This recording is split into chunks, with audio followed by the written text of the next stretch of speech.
I'm here with my second YouTube video that I promised you guys I would come make.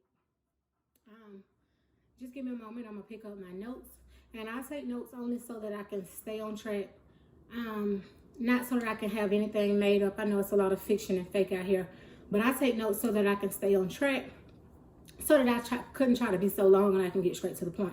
So I did take notes because everything in my life is real, and I can really go off the head with this, but I believe I will miss something, and if I miss something, it may be vital to someone else.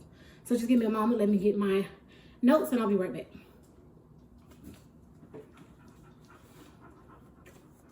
Go sit down, bench. Sit. So I'm gonna title this one. Sit. Get down. I'm gonna title this one Broken Finances but Rich in Spirit. How I moved from the East Coast to the West Coast. And most people know me, or most people that watch this YouTube don't know me. But anyway, I stayed in Atlanta, Georgia. And I moved to San Francisco, California. Right now I live in the Bay Area, East Oakland. This is my second YouTube video, and I promise to come back and make another one. So I'll just get started. And just to let you know, this is about to be a real spiritual journey that I'm about to take you guys on. And I do understand that everybody's spiritual belief is different. So you may take from this what you may want to take from this, but for me, this is how it happened for me. So like I said back in my first video, back in about 2013, me and my husband and family bought a house. And just in between time of the span of about 2.5 years, a lot of things went on, from home invasions to federal arrests to so on and so on. So I touched on that in the first video before, and you can go back and you can listen to that one, and then you will understand more of this one. And they kind of sort of go together. So back in 2015, we decided that we was going to, because by the time I was ready to move and change my life, and just was tired of everything, all the chaos in my life, I was alone by myself. So I decided that I was going to move out the house because I no longer felt safe there.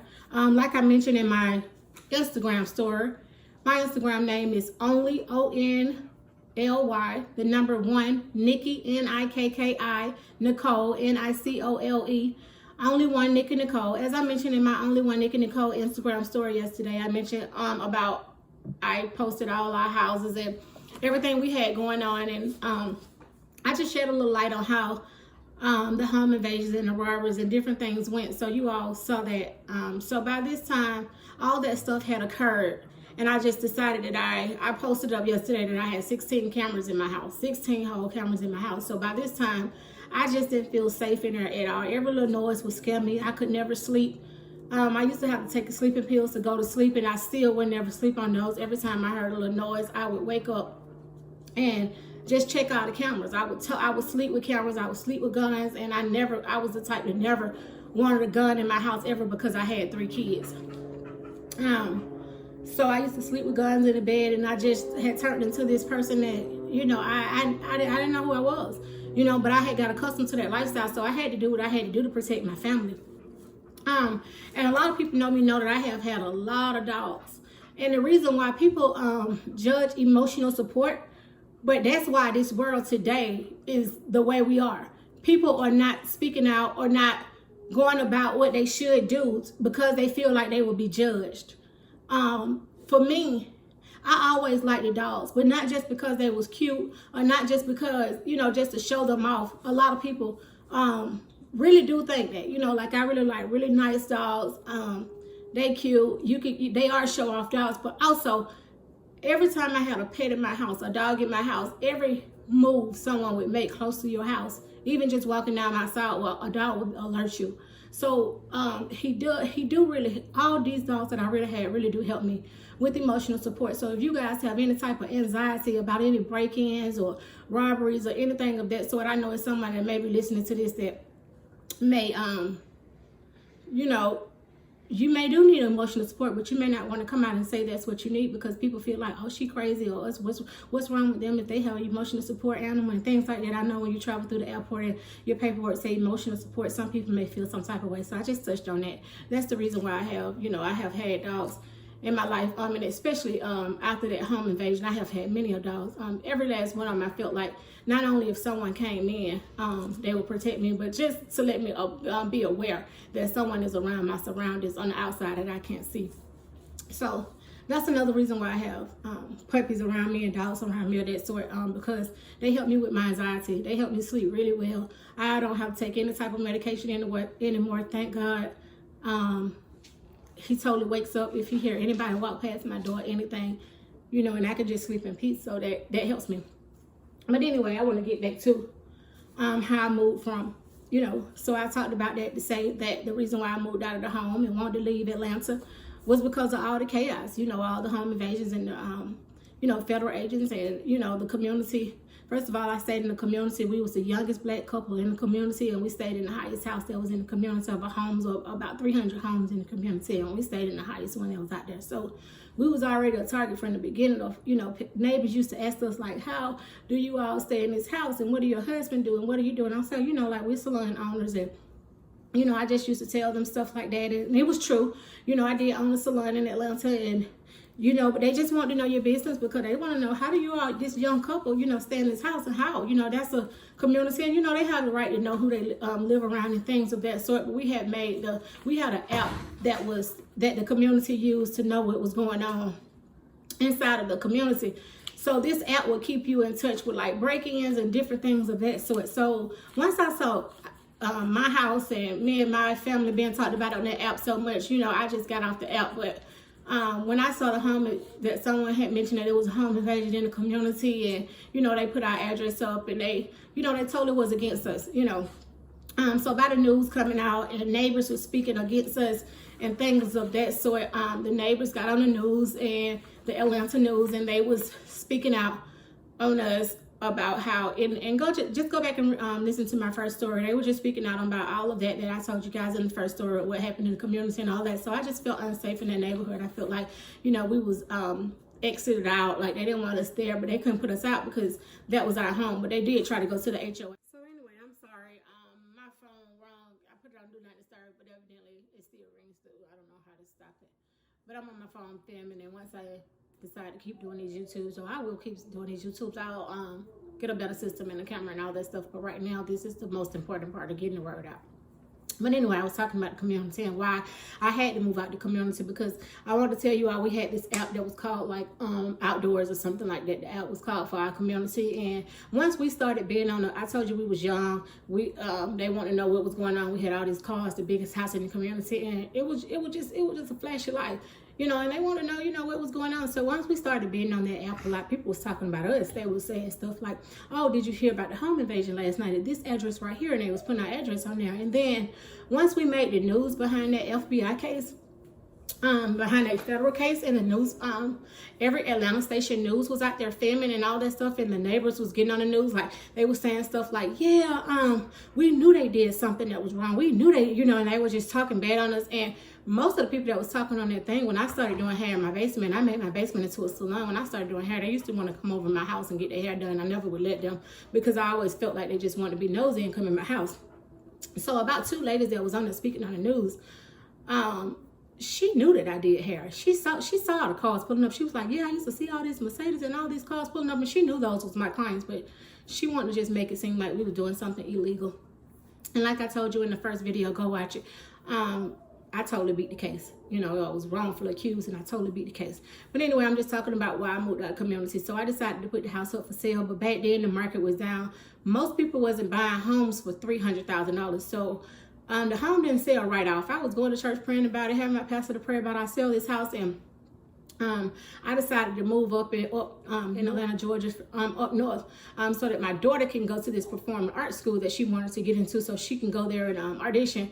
And we did, and we moved up there. And I touched on that in the other story, how I really couldn't afford it, but I wanted a better life for me and my kids, so we moved up there. And she ended up getting accepted into the program, and so that went well. And then after that program, she wanted to go to another program that she said was better, which it ended up being a great school also. So she auditioned for that performing arts program, and then we moved to in another city in Georgia called Smyrna, Georgia. That's in Cobb County, and we decided to move there because I decided to move there because she wanted to transfer 2 years later to another performing arts school, and by any means I was going to do what it took for us to have a better life.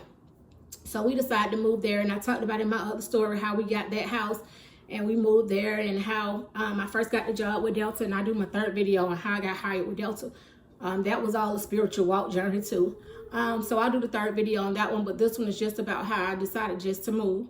By the time we get to Cobb County, Smyrna, Georgia, by the time we get there, my good friend, her and her husband owns a church. It's called Open Wing Ministry. Has a church called Open Wing Ministry. She have the Help Conference every year. It's about to come up right now.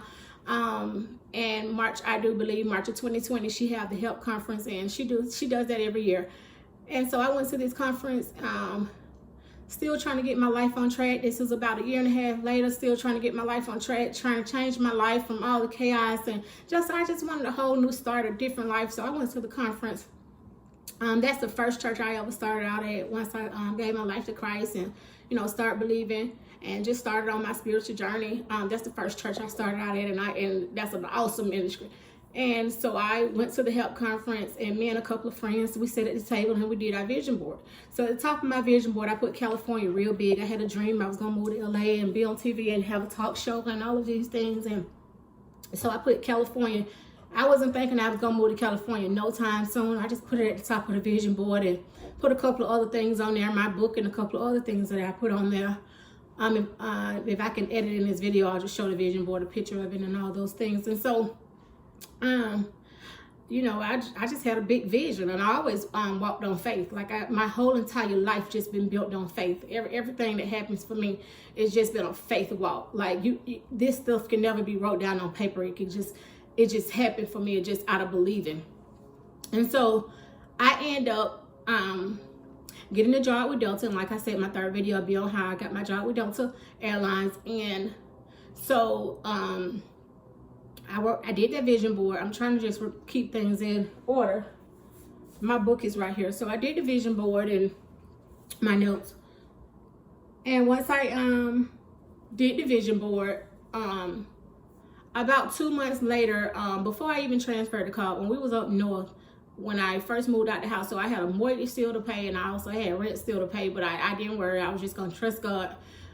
So the mortgage wasn't getting paid because I didn't have any more money. Like, I didn't have money like that. I was trying to get new clients up north, in Atlanta, up north, and I just didn't have any more money.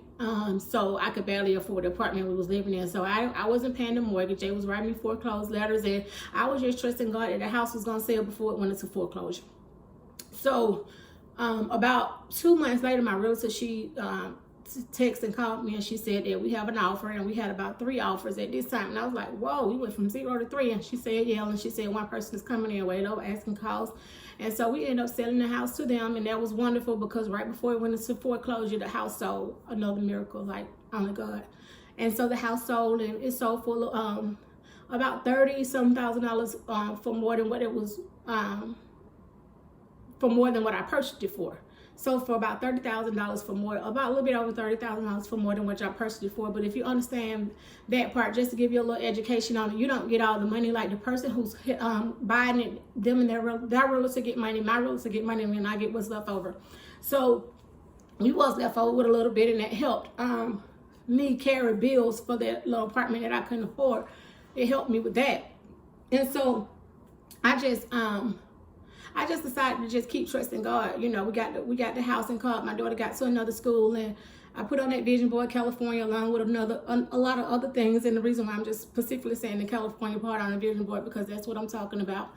And so I put on that vision board, and this story is about to all come together. I'm sorry if I'm just all over the place, but I put on that vision board California. And I started working for Delta. I got the job for Delta. This is after the vision board part and everything. I had that vision board up on my dresser so every morning I woke up, I just saw that vision board. And I didn't think about California anymore, but I always decided to start writing a book that I had on there. And, you know, my thoughts were shattered on what I was going to do, because I usually have my life planned out, like for the future, like, okay, I'm going to purchase this house, I'm going to save this much money, and this is what I'm going to do. I'm a real big person with reaching goals. So I usually have my stuff planned out. Like, I'm gonna save this amount of money, and then this is what I'm gonna do. I'm gonna get this job and this job, and I'm gonna have this amount of clients, and I'm just, you know, and I'm always trying to put things in perspective and have it all figured out.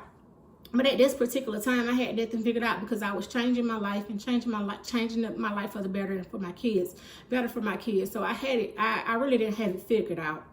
But I know I was in that house, and I know that God was gonna make a way, you know. And I never worried about how I was gonna pay the bills or nothing in that house. So I got the job for Delta. 6 months later, I went to Boston. 6 months later, I came back to Atlanta, still having my house, still paying the bills. Only God, I couldn't write this down on paper how I was affording to pay $1,400 a month renting a house and living in Boston and having bills there, and still able to pay these bills on a Delta income with no clients, no hair clients. So I was part-time also, to let you know that. So 6 months after I moved back to Atlanta, with a full, Delta offered me a full-time job. That was a miracle. I talked about that in the first video. Delta offered me a full-time job. I went full-time. I moved back to Atlanta. I stayed full-time for about 1.5 years. I said, okay. I started getting my life back on track. I started figuring out what I wanted to do. I said, okay, if I can just save this, if I can just do that. And, you know, but I barely had any money left over. I was living check to check. I had no money. I was getting food stamps. I got 3 kids at the time. My daughter at the time got 2 kids, so I got 3 kids, 2 grandkids. So I'm the type of parent that I gotta make it happen, single and all. I just gotta make it happen. So got the job for Delta, moved back to Atlanta. 1.5 years later, I'm finally trying to catch up on the bills, but I'm still living check to check. I got a car note, car insurance, rent, kids, grandkids.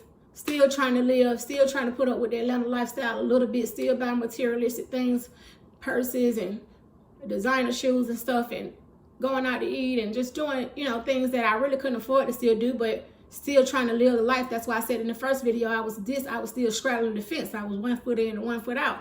So I, you know, and that's how sometimes you could be. You could be still straddling the fence. So I just got in my head. I said, you know what? I'm gonna just focus. You know what I have to do? I have to just focus. I can't even worry about what's going on the outside world. I got to worry about what's going on with me and how I'm gonna get out of this, and how I am going to, you know, just build a better life for ourselves. So I began to just focus. And I had this spiritual angel. I used to just always cry and be like, but if my mom was here, I talked about it in the last video. She's really my aunt, but she raised her. Like, if my mom was here, you know, she'll have my back. I have somebody to help me. And I used to cry all the time. And I used to be like, I just need somebody to have my back. I need somebody to push me to my dreams. I need somebody to help me. And I just used to be talking to God all the time, like, send me somebody to help me. And I kid you not, I moved to Atlanta to a different position in Delta, and I met this lady. She looked just like my mom. It was crazy. She looked just like her, and she used to just push me and just help me, and just help me strive and, you know, be all that I can be. And she just used to, you know, be a great inspiration to me. She used to just boost my ego. She used to just tell me I can do everything and things of that sort. And I'm not saying this is the way it may happen for you, but I'm saying get in tune with God, get in tune with your spirit. Whoever you say that your God is, get in tune with him so that he can help you throughout your journey, throughout the way, because that's what helped me. And so I met her, and, you know, me and her, we worked together every day, and we decided to, see how my dog is at that door.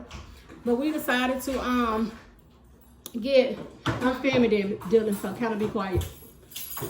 We decided to get, I'm sorry, my son just came in from school, but we decided to get the same off days, and we worked together all the time, and we just always talked, and she always kept me uplifted, and she knew I was changing my life. She knew my whole story, which I used to tell nobody my story. When I got that job with Delta, I just turned into a different person. Nobody knew nothing about my whole life. I used to lie about what my husband was. I used to tell people that he was out of town working and he was a truck driver. I just used to tell lies about my whole life, my previous life. I just used to make it up like, oh yeah, I got a husband and this what happened to them. And so these people didn't know nothing about what happened in my life. And that's why I said on my story, only one Nikki Nicole, ONLY, the number 1, Nikki Nicole, NIKKINICOLE, only one Nikki Nicole, my Instagram. That's why I said in my story that I'm just gonna be more open. I'm not hiding anything, because the more open you are, the more you can help someone else out. Because people gonna judge you regardless. People gonna judge if you're doing good, doing bad, doing in between. People are gonna always have something to say. But the only thing I'm focusing on is helping someone else with my story. So I used to just tell lies about my whole life, my whole story before I started working for Delta. I would tell people everything, but I always kept in that I had a job and I always did hair and I had a salon. They knew that part, but they didn't know all the other parts. So this lady, she knew everything about me. I just used to talk to her, and so she saw something in me. And I always tell her that God really sent her to me, and she really was sent to me by the grace of God. She was really sent to me. And so not thinking nothing about California, but I knew that I was going to start getting on track and saving my money and trying to get me somewhere to stay. I thought that I was going to buy the house for my landlord. He owns many homes. I thought I was going to buy his house. He was talking about selling it to me for $150,000. I was like, awesome, I can afford that. That's what I can do. But he didn't want to sell it right then. He wanted me to rent for 2 years. And so I said, okay, fine, cool. And so I looked on our Delta.net and saw what other positions they were hiring for, and I saw they was hiring for San Francisco and Los Angeles. And I said, oh my God, I'm moving to LA and I'm about to apply for this job and I know I'm gonna get it. And so I applied for it, and it was full-time in Los Angeles, and they called me back and they said, okay, you're next on the list, and if the person that's below you, the person that's above you, if they don't take the position to move here, we'll call you and let you know. But we just want to let you know to get prepared that you're next on the list. So I was all excited. Ooh, I'm going to LA. Yay. And then my manager now in San Francisco, she called me and she said, hey, I see you applied. We're picking you for the candidate to come in and do a face-to-face interview for this position in San Francisco. This position was part-time. Los Angeles was full-time. And I said, awesome. And I said, okay. And I was happy. And she threw me down. She said, I'm just going to let you know right now. So a one-bedroom studio apartment is starting at $3,000 in San Francisco. She said, and if you stay over the bridge, you're still going to pay about $2,500. And she said that you'll have to cross the bridge every day to where you'll pay about $6 or $7 a day back and forth to cross this bridge. I thought she was saying $67. She was just running it down to me, and she was saying $6 or $7. And I was just like, okay. And by this time I started getting nervous. I let fear kick in. So I said, okay. She said, I'm gonna give you 48 hours to make a decision. I said, okay. So I hung up the phone and I went back and I said, hey, she could just see my friend. That I told you that was just a spiritual angel to me. She could just see it all over my face. I was so down, and at first I was just so happy, and I was just upbeat. And Los Angeles called me back, and I was like, yes, I'm moving to LA, and I can't believe it. And this is what I've been wanting to do. And then she said that, but I was on hold. And then San Francisco called me back and said, hey, we got a position for you. Now this is what it is. And so they told me back down because she totally put fear in me. And I said, I can't do that. I said, I'm barely paying my bills now. I'm living check to check, everything late. My lights don't got cut off before. I had to be in the dark. I got to write bogus checks out of my name, out of my checks, but I knew they weren't gonna clear just to keep the lights on for a couple of days to ride me until my next paycheck. So I know when the check bounced, they're gonna charge me $30 or $35 or whatever it was. And then by that time I would have my check and I just would pay the bounce fee and then pay it, and then I'd turn my lights back on. But I just can't have these lights off when I got kids. So I was going through all of that, trying to keep my bills on top, being by myself, and also thinking, how in the world am I gonna move to San Francisco? And this lady talking about a one-bedroom gonna cost me at least $2,500. Cross the bridge every day. That's gas. So I'm just thinking of everything in my head. And I said, I can't do it. I said, oh Lord, I can't do it. She said, yes, you can. She said, now you go call that lady back right now. The lady that worked with me, my spiritual angel, I tell you. She said, go call the lady back right now and tell her you want a position. I said, I got to think about this. She said, no, you don't. She said, you're a hustler. She said, I know. She said, you are a hustler. She said, I know that you will go to San Francisco and you going to rock it. She said, I know you will. I said, well, you know it. I don't know. She said, go call that lady back right now. So I said, I'm going to call her back when I get home. I got home. I called my friend. She prayed with me. I said, we need to pray about this. I said, because I ain't moving unless God tell me this it. I said, I can't. I'm scared. I don't want to do it. I can't be getting put out. I can't go to no whole nother state with no family, no friends, no nobody, and I don't even know how I'm going to be paying my bills. Where am I going to stay? So we started praying. I kid you not. I was thinking all about, my son was living with me. My other kids, one of them was already on her way to college, and one of them was grown with her kids and had her own place. So I started thinking about, in my head, before I even called my friend to pray with me, this is another friend I have. She real spiritual. She connected with God, and we pray together all the time. Before I called her, I was thinking in my head, I'm writing down stuff, and I'm like, how I'm going to do this, Lord? And I said, okay, this part-time. So I'm going to go from full-time to part-time, and the rent going to be higher, and everything going to be much higher, going to be triple, double, and how I'm going to do this? But I really want to go to California. So the lady from Los Angeles, she ended up calling me back saying, hey, they took the position, but we got another position coming up. She said, so stay tuned. But then by that time, I had a dream that I was going to come to California and drop down from full-time to part-time and do hair. I said, so I'm going to do hair. I don't even want to be full-time. God, I want to be part-time because I want to do hair while I'm there too. So I don't want to be full-time and I can't even do hair on the side, you know. And so I wanted to take the position in San Francisco, but I just couldn't figure out how it was going to work. I had no idea how it was going to work. And so and I'm getting to it. I don't want this one to be so long like the other one, but I be having so much to say and stuff be so on my heart, and it can just help someone that if you could just stay with me, you'll just understand where I'm coming from. And so I end up, I was just sitting there jotting down things in my bed before I called my friend to pray. Before I called my friend to pray with me, I was just jotting down things in my bed, and when I was writing it out on paper how I could possibly make this work, because that's what I always do. I write down things and I try to see it out. And sometimes God is saying, hey, just trust me, you ain't going to be able to see it. That's how you walk by faith. Sometimes he just say, hey, you ain't going to be able to write it out. And I'm telling you guys this, for whoever believe in this journey, or faith journey, or spiritual journey, and you know, and just believe that the Holy Spirit is walking with you. So I'm just telling you guys that sometimes you're not going to be able to write it out. Sometimes you're not going to be able to see it. Sometimes you're not going to be able to think it. That's why he say, eyes have not seen, ears have not heard. You're not going to be able to think about what he's going to do for us. So that's why the words say that. And so that's what it means. But he also says that you should write your vision and make it plain. So that when someone see it, they can run to it, they can understand it. So it's saying that I always said that, okay, I'm gonna write this out, you know. But sometimes you can write out your dream, and that keeps us focused on what we want to do. But sometimes that dream ain't gonna go exactly by how you write it, but God is gonna put you right where you're supposed to be at the right time. And that dream and what you wrote down, those plans and what you wrote down, is gonna be inside of that what God did for us. So I can also testify and say to that write down things that sometimes it ain't gonna be the exact way we wrote it down. We gotta walk by faith and let God do his part, and we just do our part of believing. And so I was sitting there right now how I can possibly move to San Francisco in this part-time and what I can do, because I really want to call this lady back and say I got it. And so my friend, she's calling me and she said, you called the lady yet? I said, not yet. I said, but I'm gonna get ready to call in a minute. So I'm sitting there and I'm thinking, when I hang up with her, I'm sitting there and I'm thinking, I said, hey, what I'm gonna do, because I got my son. And how in the world I'm gonna move to San Francisco and California with my son and me, and this lady just told me it's $2,500 just for rent.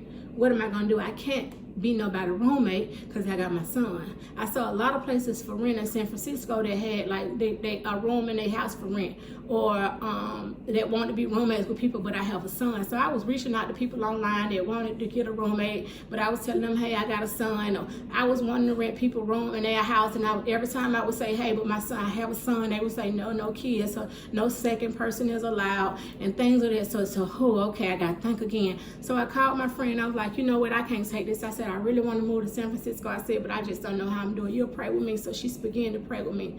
And as she started praying with me, she started saying that God is telling me that you're worried about what's going to happen with your son. She said, and God is also telling me that you said that you was going to, she said that you're not, she said, also, I want to get this right. She said also, and God is also telling me that you thinking about staying in your car. She said, I'm here to tell you what God said. She said, God is saying right now to you, Nicole, she said, God is saying to you right now that you will not be living in your car and your son to be there with you. And I just dropped the phone and I started screaming and hollering, because I hadn't talked to nobody about the thoughts that were going on in my head. Not even the lady that was working at Delta with me, who I told you was my spiritual angel. I never told her that I used to be thinking about, well, hey, I just moved in and live in my car, you know, until I find me somewhere to go.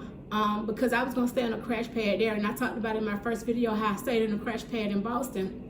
I was gonna stay in a crash pad in California, and I had this one that was gonna charge me $500 a month, but he didn't have it ready yet. So he told me that it would be ready like in 3 weeks after I moved there. So I said, okay, well, I just fly in, live in my car, I take showers at, I go places and take showers at the fitness center. I was gonna get a fitness center membership just so I can go in there and take showers and freshen up and things of that sort. And I was gonna stay in my car. So that was my plan, and I was just saying, but how am I gonna get my child here? Like, how am I make enough money and do all that and get my child here? Because I can't leave him in Atlanta for too long without me. And so I was just all over the place. And so when she prayed with me, and she just began to talk to me and saying what God was saying to me, and God said, hey, you ain't gonna have to worry about living in your car. You ain't gonna have to worry about your son not coming there with you. Your son is gonna be there with you. You're not gonna be living in your car. I couldn't believe it. It blew me away because I had never told nobody that. So I dropped the phone and I'm just screaming and hollering. I'm just crying. Thank you, Lord. Thank you, Lord. Thank you, Lord. I'm just crying. I'm just thanking God. And I'm like, oh my God. So I got off the phone with her, and I called the lady right back. My manager right now in San Francisco. I called. I said, hey, I'm gonna take the position. She said, you sure? I said, yes, ma'am. She said, when can you come? She gave me a date to come, all that. I started looking for places online in San Francisco.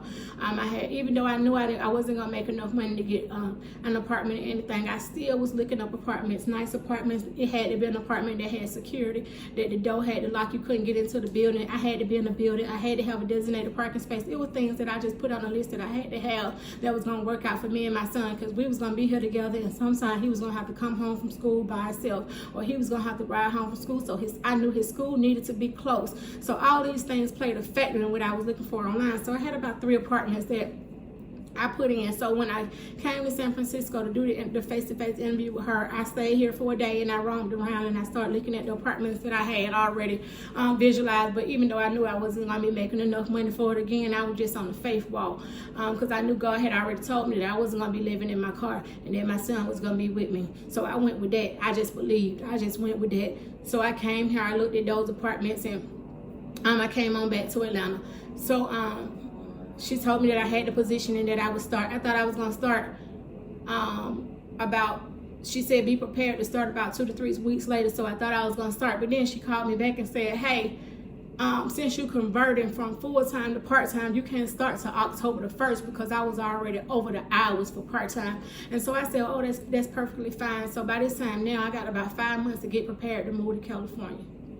And I told you I was staying in a house in Atlanta that was about $1,400 rental money, and I was living check to check. And so by the time I got back to Atlanta, I decided that me and my son was gonna move out our home, and I was gonna move in with my cousin. So I called my cousin, and she had no problem with me moving in with her. And I asked her, I said, you know what, I'm trying to move to California.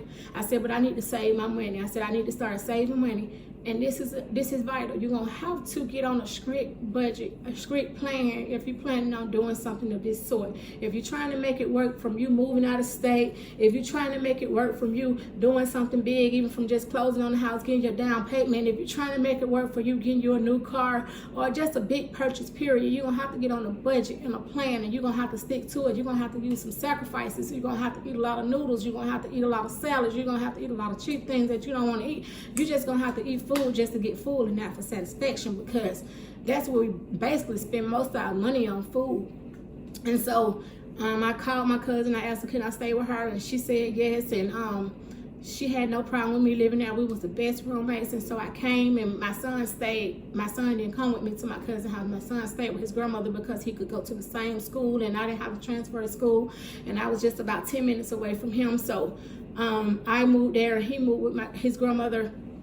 And for the next 5 months, I just said I was just gonna work, eat, and I told you all by this time I used to get food stamps, so I used to, take my son food every day and cook my food every day. I started meal prepping at work just so I could save money, wouldn't be spending money, and I was still full-time then with Delta, so I would work 5 days a week. I would pick up hours.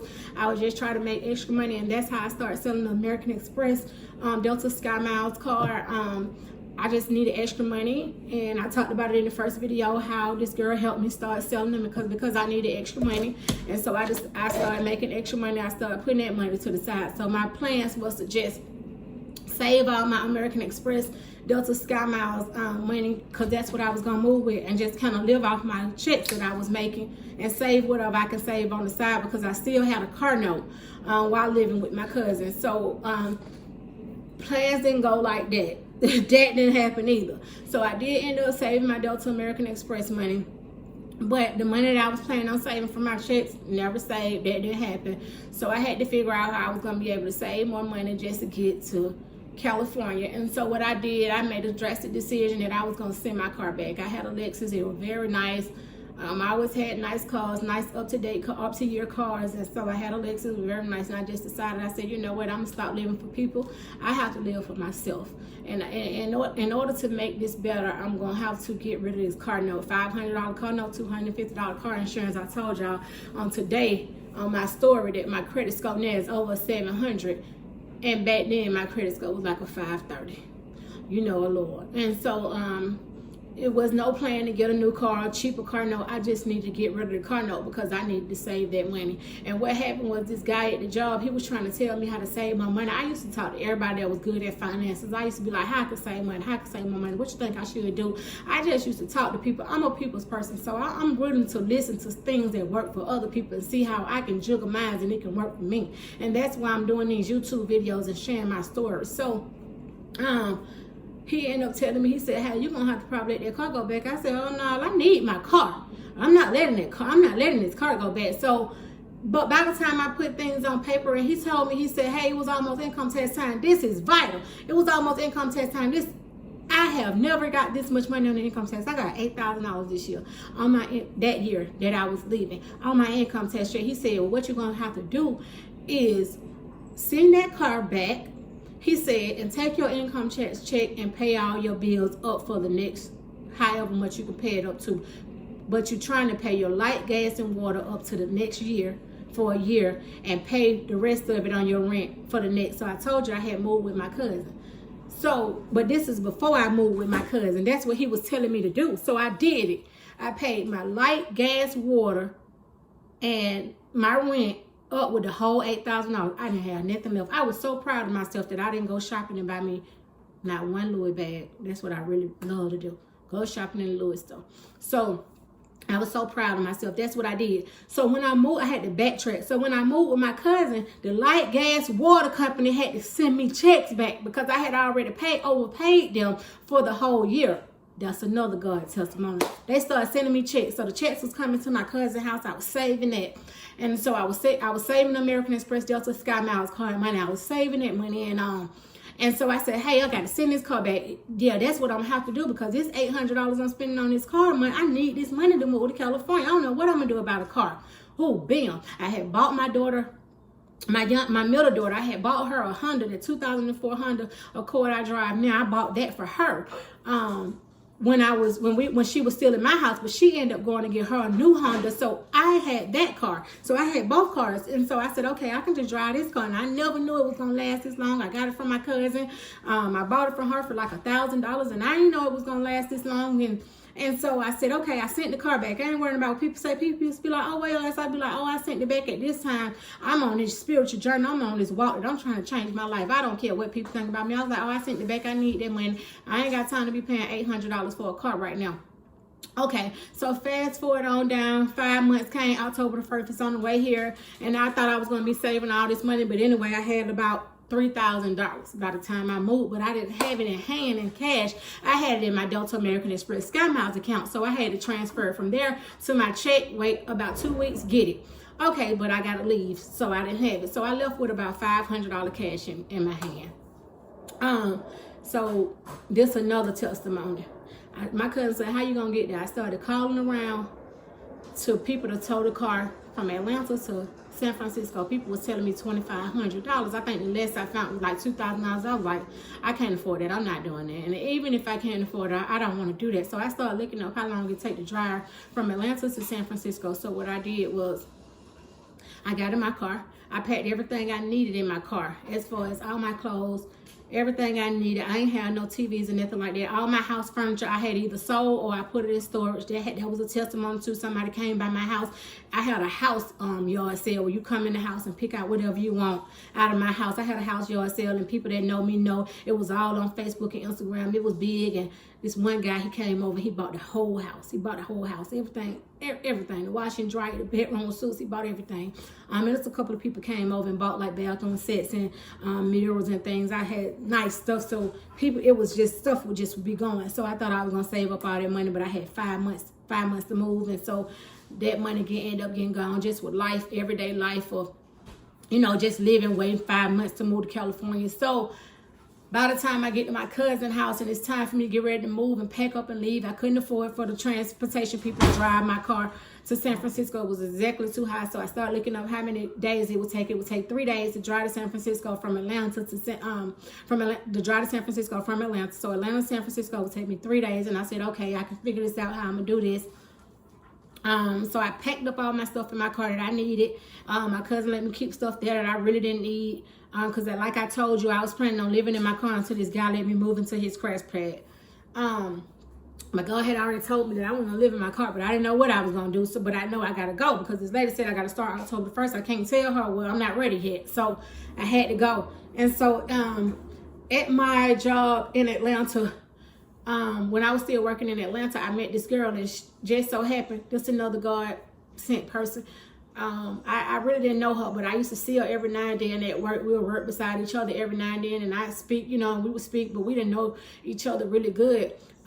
So the word had got around that I had got the position in San Francisco and I was moving. So she asked me one day, she said, hey, you know, I used to stay in the Bay Area. So she started telling me about these different, that's how I knew about the different apartments and areas, because she was a school teacher here. She wasn't even working for Delta when she lived here. So she told me about different areas where great schools was for my son and what would be more affordable. And that's how I knew about the 3 apartments that I was going to look at when I came here that I went to see. She told me about them. And so she also said, she said, hey, I haven't been back in the Bay Area in a long time. She said, how you getting there? Are you going to fly there? I said, no, I need my stuff in my car, so I'm going to drive there. She said, I'll drive with you. I couldn't believe it. I couldn't believe it. She said, I'll drive with you. I said, stop playing. I said, you for real? She said, yeah. She said, I'll drive with you. I hadn't seen my friends and stuff in the Bay in a long time. I want to go. I said, okay. So she drove with me, and so she said when I'm leaving, and she got the days off and everything, and she was ready. So on the road, we leaving, and this is a faith walk right here. I'm telling y'all, we leaving, we on the road. So we get on the road and we leaving, and we left at night, and we just driving, and I'm happy, and we don't want to stop. We just driving. I ain't never drove this far in my life. We just the farthest I have drove is Miami from Atlanta, and that's 9 hours. So we just on the road, and we just driving, and we vibing. We she got her laptop, and we gonna watch movies, and we just gonna listen to music, got playlists, and we just vibe, we just rolling. So I told you I had about $500 cash. I didn't know how much it would take, but I had did the miles in my car, how many I can get on the tank towards the miles, how much gas costs, what I was thinking, because the further west you start going, the more gas costs. So I didn't factor that in. So we on the road, we driving, we stop, we get rest. We keep driving. We stopped at like this truck stop place. We take showers. We keep driving. We stopped again for about 8 hours. We stopped at a hotel, but we didn't pay the money for the hotel. We went to sleep in the car at the hotel.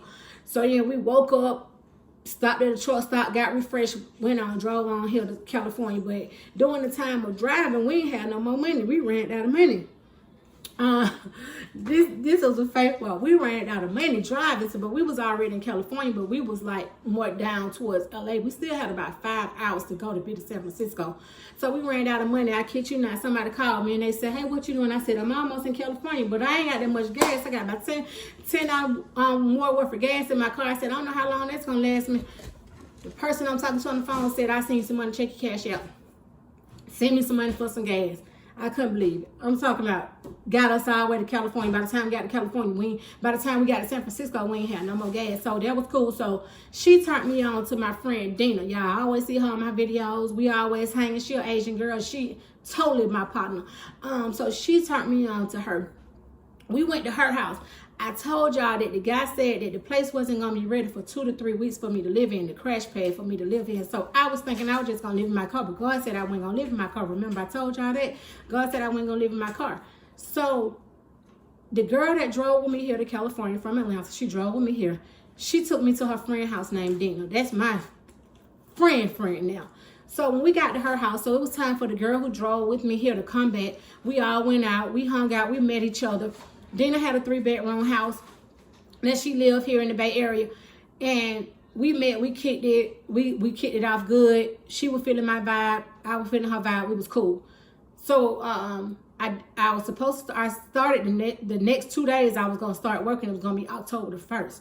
So I didn't know what to say. So she said, well, where you staying here? Where you moving at? I said, I ain't got nowhere to stay yet. I said, I'm only gonna be here 2 days. I said, I gotta go to work October the 1st and the 2nd, and then I don't work anymore for like 3 more days. So I'm gonna just go back home, but I'm gonna just change my clothes or whatever and go to work and figure out how I'm gonna take a shower and everything. She was like, oh no, girl, you can stay here. I got an extra room in there. You can stay in there. That's my little computer room. It got a little futon bed in there. You can stay in there. Whoa, God, again. There go God. So yeah, so she let me stay there. Everything was all fine and cool. 3 days came. I went back to Atlanta, came back. Flew back to Atlanta, left my car parked in front of her door. Flew back to Atlanta, came back. Met this girl in Atlanta. When I went back to Atlanta, in the department I used to work in, this girl said, hey, my cousin is a social worker in San Francisco, in the city. She said, my cousin is a social worker. She said, call her so she can help you with getting you a place. I said, what? She said, yeah. She said, call her. So I called the girl, another faith, God. I called the girl, she was a social worker here. She said, hey, we got these programs here in California. If you homeless and you move here and you homeless, you don't have nowhere to stay, or you move here and you homeless and you have a kid, they help you with a down payment moving into an apartment. They help you with your, whatever they ask you, your first month rent and your down payment. I said, what? So she said, yeah. She said, you got somewhere you looking at you trying to stay? I said, yes. So I came back to California. The man said that the crash pad was ready, but the women's crash pad wasn't ready. He told me that if I wanted to move in earlier and not wait 3 weeks, that the all men crash pad was ready. So I didn't care. I ain't had nowhere to stay. I said, I don't care. I said, so when I can move in? So he said, send your deposit out. I gave him $500 deposit, gave him $500 for the first month rent. And he said, okay, you can move in. So I came back to California. By this time, I'm talking to the lady that's the social worker. Talking to her, the social worker lady, she said that they was going to help me with my down payment, first month rent, this program. If you was homeless, you had to be living in your car and you had to have kids. That was the criteria, but you still had to have an income. You just couldn't be homeless with no income. So you still had to have an income. So I had all of that. I had an income. I didn't have nowhere to stay. The man with the crash pad talking about you can move into all men's, when I'm like, okay, whatever, gonna happen. And so all my stuff was still packed up in my car. So she told me to come down, fill out the application. She sent me to the place to get the to start filling out the process for them to help me with the down payment and the rent and all that. I told y'all I had $2,500, about $2,800 saved up in my American Scott Miles American Express. So by that time, that money hadn't came to my check yet because it hadn't been 2 full weeks yet. So I didn't have that money yet, but I was flying back and forth from Atlanta. So when I went to that place to fill out the application for the process, at first they was telling me that I don't live in the city of San Francisco in my car, or that the place that I want, the apartment that I live in right now, this studio apartment, they said that it wasn't in San Francisco City. So they don't help you unless you move in the city of San Francisco. Well, by me staying in my car in San Francisco, and they had to come out and see your car, where you staying at in your car, what location you staying at, see that you living in your car, all your stuff in your car. And I told y'all all my stuff was in my car, but I never got a chance to sleep in my car because, first of all, God told me I wasn't going to sleep in the car. But Dina, my friend that I met, she let me stay at her house for the 3 days. It ended up being like a week, but she let me stay there. And then after that, the man told me that the crash pad were ready, not the women's crash pad, but the men's crash pad were ready, that I can move there. So I moved there, but I still had all my stuff in the car because I had to figure out how I was going to stay on the crash pad with all men. So when they came out to see my car, they met me. She said, well, they can meet you at a location in San Francisco. So they met me at a location in San Francisco. And I said, hey, this is where I'm staying at. Right here at this location in my car. It's a safe, it's my job parking deck. So it's safe. They want to know that you're staying at a place that's safe overnight in your car, and that they need to see all your stuff in your car. They saw my clothes and everything in my car. And so they ended up approving me for the down payment. They paid the down payment for me to get in, and they also paid the first month rent. And I told y'all when I moved here, my credit score was so low. When I went to go, this was the first apartment that I really wanted. The other two wasn't secure enough. They wasn't in a building. Somebody can walk right up to your front door. It just wasn't secure enough for me. They didn't have it wasn't a gated community. And so I really wanted this one because it had a gated community, a parking lot, it's downtown. You can walk everything. My son's school 1 mile away. It just had everything that I needed. designated parking space, a secured building that you can't just get in. You have to have a key to get in. And so it was just secure for me, and this is what I really wanted. So when I came here and filled out the application, I was just like, okay, God, I'm gonna need you again. And I said, okay, God, I need you. And so I filled out the application. And with the application, they called me back. They said, you approved for the not pay nothing but $500 deposit. And I was like, oh, okay, wow. So they said, yeah, when you want to move in? I said, now. She said, we have an apartment ready in about 2 days. I said, okay. So the people gave me the money, the down payment, the $500. They paid my first $2,100 rent to move in here.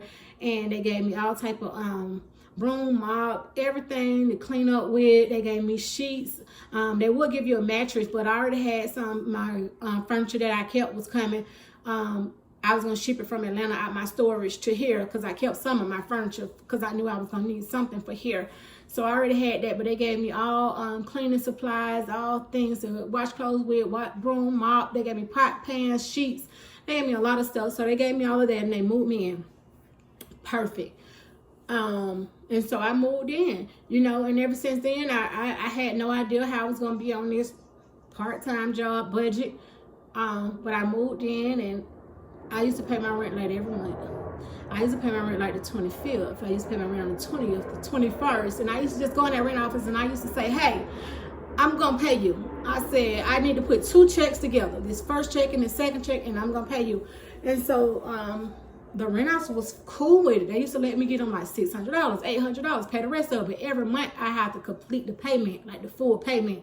So by the end of the month, I would have the full payment to them. So I lived like that for about 5 months. I'm telling you, when I first moved here, I just used to, I skipped the part. When God told me that I wasn't gonna live in my car and that my son was gonna be here with me, by the time the man told me to come move in that crash pad, I stayed in that crash pad for 3 days with them men. These apartments called me back within 3 days, said I got the apartment. I got the application approved that them people gave me the money to move in. I called my son and told him I was coming to get him the next week once I moved in, and he moved here with me. Just that fast. I was like, okay, I'm gonna get up here and work in San Francisco. I'm gonna work for about 3 or 4 months. I'm gonna get me a place, and I'm gonna move my son with me. My son moved here right with me. As soon as I moved here, he was moving right behind me. In 2 weeks, he came right with me. And this is what I want to say about social media. I was scrolling on social media one day. I had just moved here, and I was standing in the crash pad. This was and I was just up one night and I was scrolling on social media. And I saw someone post, I don't care how bad I'm doing. This was somebody put up a post. They said, I don't care how bad I'm doing. And I know them and they know me. And I ain't gonna say they were talking about me. They probably wouldn't, But at the time, I'm in my feeling, my son in Atlanta, and the post said, I don't care how bad it get. I ain't never separating from my kids. We just gonna have to do bad together. And so I come in on the post, I said, laugh out loud, ha, ha, ha. I don't know if they were talking about me or not, they probably went. But I was in my feeling at the time because my son went with me. I had left him in Atlanta. And what I can tell you now is that if anybody out there is listening to this story and you have kept up with this story or you have fast forward or whatever, and this part is vital. Don't never listen to what nobody got to say about you, your life, or how you going to better yourself. Because I'm telling you that if I would have been able to see this far now, I would have knew that was best. Leave my son, come back and get him. Now we got the best life ever. Why would I bring my son here with me in danger, knowing that I didn't have the idea of what God, I didn't see what God was doing, but he was already working for us. So in the end, you can't worry about what people say. People gonna talk regardless.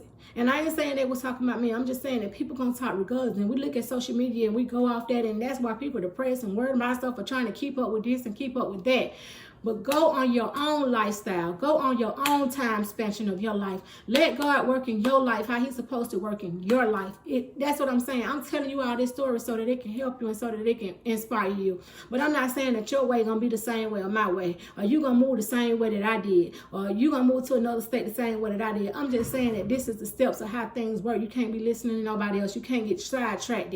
You just got to go with what God got for you. And that's what I'm saying. My son moved here in about 2 weeks. My son moved here. Go ahead, I already told me you wasn't going to live in your car. I did. Go ahead, I already said your son moving there with you, so stop worrying about that. He moved with me 2 weeks after I came here and got the place. I stayed in that crash pad for 3 days, stayed at the house for 7 days. and had me an apartment as soon as I moved here in San Francisco, $2,100. And I'm telling you, the grace of God always have worked in my life since I've been here. My son came, ever since my son came here, his school right around the corner, 1 mile away. Everything works out. Everything work out for us. Every single thing. God couldn't be more better to us. And that's what I just want to say, that, you know, I'm going to get ready to end this video, but I just want to say that keep the faith. Keep trusting God. Even when you can't see what God doing, He working. He working on our behalf. That's why I say faith is things that hope for that you cannot see. It's something that you're hoping for, but you don't see it. So, hey, just take the first step. Just move out on what you plan on moving out on. And the number one thing is stay focused. Don't let nobody get you unfocused. Don't let nobody get you unfocused. Just stay focused. Stay focused on your dream. Stay focused on your hopes. Stay focused to better your life. Everybody want to better their life in some type of way. It could be done. It can really be done. And that's just the way I moved from Atlanta to San Francisco. No money, no budget, not knowing what I'm going to do. And God just led the way. And I'm here now. And this is my second lease in this apartment. I'm on my second year lease. By the end of this lease, I do have dreams and plans to, you know, move out into a bigger place. But first, you got to get in and get established. You know, society has taught us so much, and especially our generation and our ethnicity and our background as African Americans. I know about us because that's what I am. But society has taught us that, hey, if you live with your parents or you live with someone, you know, in a 1-bedroom apartment or in a studio, you know, hey, she grown and she living with her parents, and she got kids and she living with her parents. Well, I'm here to tell you right now, get you a roommate. Get you a 1-bedroom apartment. Get you a roommate. Go stay there with your parents, with your kids and your grandkids and whoever else. Shake up in there and save all your money. And watch about a year or two, or however long it's going to take you to save up your money. Watch that you can go close on your own property that you could be buying. And that's what people do. You know, you got some races that they live with their parents and they go to college and they go off and get them a great job in college and they come out of college with no debt. And so by the time they're 25, 26 years old, have finished college, they're ready to close on their first property.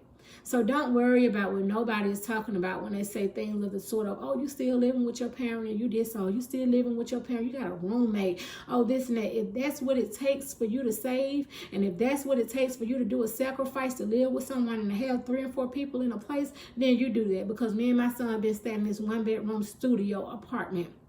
It's not even a bedroom. It's a studio apartment, and it's very nice.